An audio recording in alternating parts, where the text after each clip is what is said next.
3월 31일 새벽 기도회를 시작하도록 하겠습니다. 오늘 본문 말씀은 마가복음 12장 18절에서 34절까지의 말씀입니다. 마가복음 12장 18절에서 34절까지의 말씀입니다. 본문이 길기에 28절부터 34절까지 읽어드리도록 하겠습니다. 28절부터 34절까지입니다. 28절입니다. 서기관 중 한 사람이 그들이 변론하는 것을 듣고 예수께서 잘 대답하신 줄 알고 나와 묻되 모든 계명 중에 첫째가 무엇이니까? 예수께서 대답하시되 첫째는 이것이니 이스라엘아 들으라 주 곧 우리 하나님은 유일한 주시라. 내 마음을 다하고 목숨을 다하고 뜻을 다하고 힘을 다하여 주 너의 하나님을 사랑하라 하신 것이요 둘째는 이것이니 내 이웃을 내 자신과 같이 사랑하라 하신 것이라. 이보다 더 큰 계명이 없느니라. 서기관이 이르되 선생님이여 옳소이다. 하나님은 한 분이시오 그 외에 다른 이가 없다 하신 말씀이 참이니이다. 또 마음을 다하고 지혜를 다하고 힘을 다하여 하나님을 사랑한 것과 또 이웃을 자기 자신과 같이 사랑하는 것이 전체를 드리는 모든 번제물과 기타 제물보다 나으니라.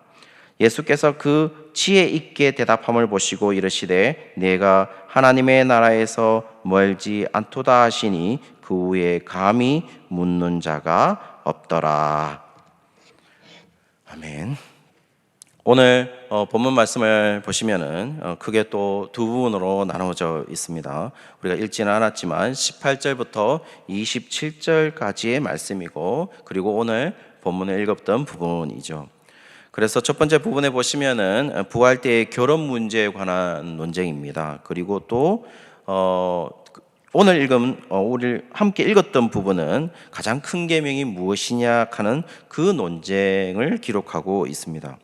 오늘 첫 번째 부분을 보시면은 첫 번째 부분에 그 사도계파와의 부활 논쟁이 일어나는데요. 이 부활 논쟁을 하기 위해서 이 사도계파에 있는 사람이 아주 극단적인 문제를 가져왔습니다.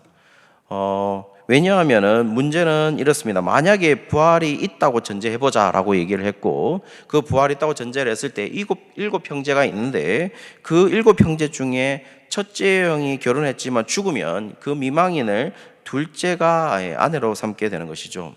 그리고 그 둘째가 또 죽으면은 셋째가 아내로 삼게 되는 것이고, 셋째가 죽으면은 또 넷째가 그 미망인을 아내로 삼게 됩니다. 마지막 일곱째까지 이제 형의 아내가 내려왔다라는 것이죠.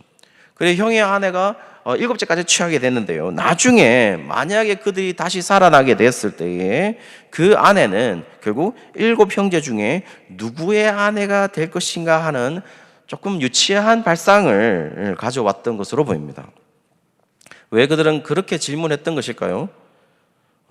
그것은 그들을 좀 이해하는 것이 중요한 단서가 될 것이라고 생각하는데요. 사도계파에 대한 좀 이해가 있어야지만 이 질문이 유치하지 않은 것으로 드러나게 됩니다. 사도계파의 특징은 결국 사두계파라는 그 이름에서 나오는 것처럼 사독계열의 전통을 잇는 자들입니다. 당연히 사독계열의 전통을 잇는 자들이기 때문에 성전에서 일하는 자들이죠. 그리고 오경의 기록만을 정경으로 생각하는 자들입니다. 그래서 그들은 그럼에도 불구하고 그들은 부활을 인정하지 않는 자들이죠. 상당한 현실주의라는 것입니다. 그래서 조금 표현을 이렇게 하면 될 것 같아요. 그들을 한마디로 정의한다면 극도의 현실적 율법주의자다라고 보시면 정확할 것으로 보입니다. 그들에게 있어서는 현실이 중요한 것이지 다음 세상이 중요한 것이 아니죠. 죽은 뒤에 어떤 실존적인 문제도 있을 수가 없다라고 생각한 것이죠. 오로지 그들에게 중요한 것은 뭐죠? 현실에 있는 실존적 문제인 것이죠. 그것만을 추구하는 분파였습니다. 그래서 그들에게 있어서 중요한 것은 현세적 이익이기 때문에 그 현세적 이익을 위해서 자기 위주의 신학으로 오경을 해석하는 자들이었습니다. 그런데요, 그런 자들에게 지금 전혀 다른 라이프 스타일을 가지고 있는 한 분이 나타나게 된 것이죠. 지금 현 세상의 삶이 굉장히 중요한 것은 맞습니다. 그런데요, 지금 그분의 목표는, 그렇게 다른 스타일을 살고 있는 그분의 목표는 이미 마가복음 8장 31절에 뭐라고 말하냐면 고난을 받고 죽을 것이다, 이렇게 말하고 있는 것이죠. 전혀 현실적이지 않죠. 바로 그분이 예수님이셨습니다. 예수님이 그런 라이프 스타일이 가능했던 이유도 또다시 말합니다. 뭐냐면 나는 고난을 받고 죽겠지만 결국 다시 살아날 것이다. 그렇기 때문에 죽을 수도 있다. 이 얘기를 하고 있는 것이죠. 자신들은, 사두개파들은 도저히 이해가 되지 않았습니다. 그런데요, 예수님의 논쟁의 근거는 아주 탄탄해 보였어요. 왜냐하면 사두개파들은 한마디로 유대 종교의 한 분파로서 아주 유력한 리더들입니다. 그들이 리더 가운데 유대파라고 하는 것은 확고한 하나의 믿음이 있네. 그건 바로 하나님에 대한 유일신 사상입니다. 그리고 하나님에 대한 성격 규정에서 지금 예수님이 어떻게 하냐면 그 하나님의 성격 규정을 보면 결국 하나님을 뭐라고 부르느냐? 아브라함의 하나님, 이삭의 하나님, 야곱의 하나님이라고 부르지 않느냐? 그렇다고 했을 때에 과연 아브라함의 하나님, 이삭의 하나님, 야곱의 하나님이라고 부른다고 했을 때 과연 죽은 자의 하나님이라고 과연 부를 수 있다라는 것이냐? 그들의 조상인 아브라함, 이삭, 야곱을 죽었다고 말할 수 있는가라는 문제가 생긴다는 것이죠. 거기에 그들은 답을 하지 못하게 됩니다. 그러므로 지금 이들과 반대로 지금 예수님이 의도하고 있는 것은 그리스도인의 라이프 스타일은 뭐냐라고 물었을 때에 현재를 살아가는 사람이면 분명합니다.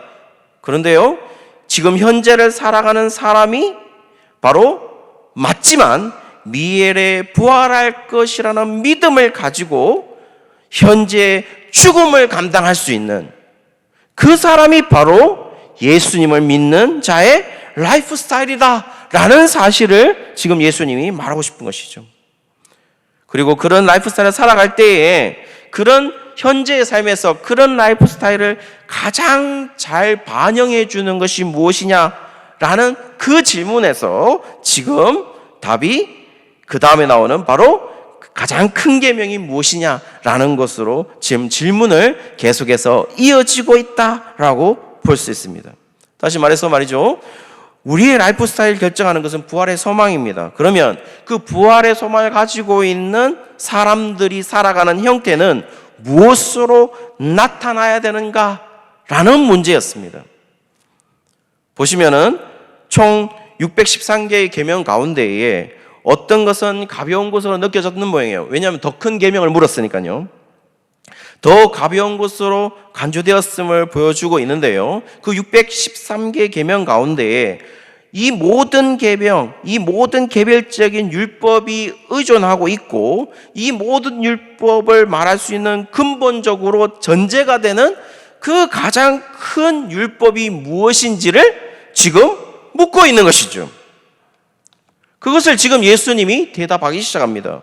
그 예수님은 갑자기 그 질문에 예수님의 대답은 뭐였냐면은 가장 큰 계명이 무엇입니까? 한마디로 모든 율법의 가장 의존적이고 모든 율법의 근본적 전제가 되는 가장 큰 율법이 무엇입니까? 라고 물었을 때 예수님의 대답은 신명기 6장의 쉐마 이스라엘을 가져옵니다.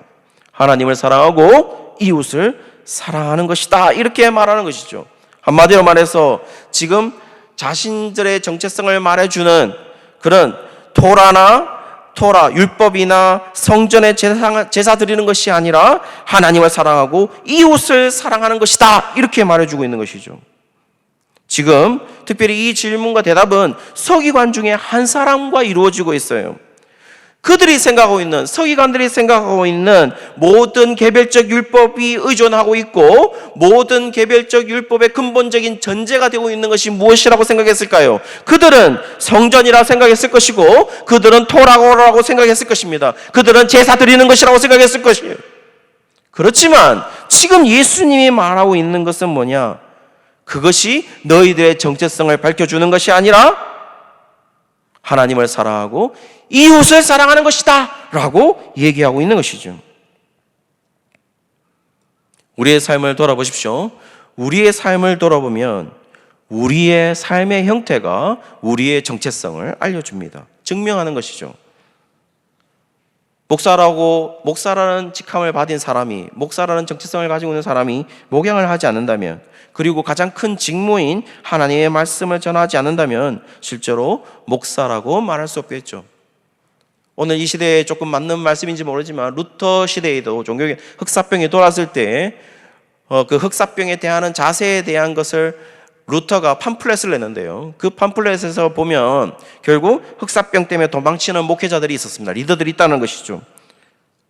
그들을 향하여 그들은 목회자라 말할 수 없다 이렇게 말했습니다. 자신의 정체성이 목사가 목회자들이 아닌 것이다 이렇게 말하고 있죠.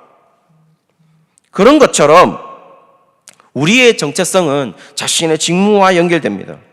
그렇다면요, 그리스도인의 정체성은 무엇을 말하는 것일까요? 사도개인들처럼 현실의 실존적 문제만을 위해서 종교적 현실주의자처럼 살아가는 것도 아니고, 지금 서기관의 가장 큰 율법을 물었던 서기관들처럼 성전에 갈 수 있는 특권을 가졌고 번제물을 드릴 수도 있기 때문에 자신들만이 율법을 소유했다는 것으로 살아가는 그런 사람도 아니라는 것이죠. 오로지 우리는 무엇이냐고 물으신다면 미래의 부활의 소망을 위해서 자기를 부인하고 자기 십자가를 지고 따라가는 죽음을 각오한 사람들이라는 것이죠. 그 사람들은 33절에 말하고 있는 것처럼 성전의 제사로 자신의 정체성을 규정하는 사람이 아니라 하나님을 사랑하고 이웃을 사랑하는 것으로 자기 정체성을 드러내는 사람들이라는 것입니다. 사랑하는 성도님들, 우리는 우리의 정체성을 무엇이라고 규정하고 있습니까? 그것을 어떻게 삶에서 증명하고 계십니까? 예수님처럼 미래의 부활을 바라보며 십자가로 달려가고 있습니까? 그렇게 달려가면서 하나님을 사랑하고 이웃을 사랑하고 있습니까? 그것이 바로 우리의 정체성을 드러내주는 삶입니다. 오늘 하루 그렇게 우리의 정체성을 증명해 나가는, 하나님을 사랑하고 이웃을 사랑하는 삶으로 우리의 정체성을 증명하는 오늘 하루가 되시기를 주의 이름으로 축원합니다. 오늘 말씀을 생각하시면서 하나님 아버지, 오늘 하루가 하나님을 사랑하고 이웃을 사랑하는, 내 옆에 사람을 사랑하는 그 마음으로 우리의 정체성을 드러내는 그 삶으로 하나님께 드려질 수 있도록 하나님 우리를 지켜주시옵소서. 말씀을 생각하시면서 함께 기도하도록 하겠습니다. 기도하겠습니다.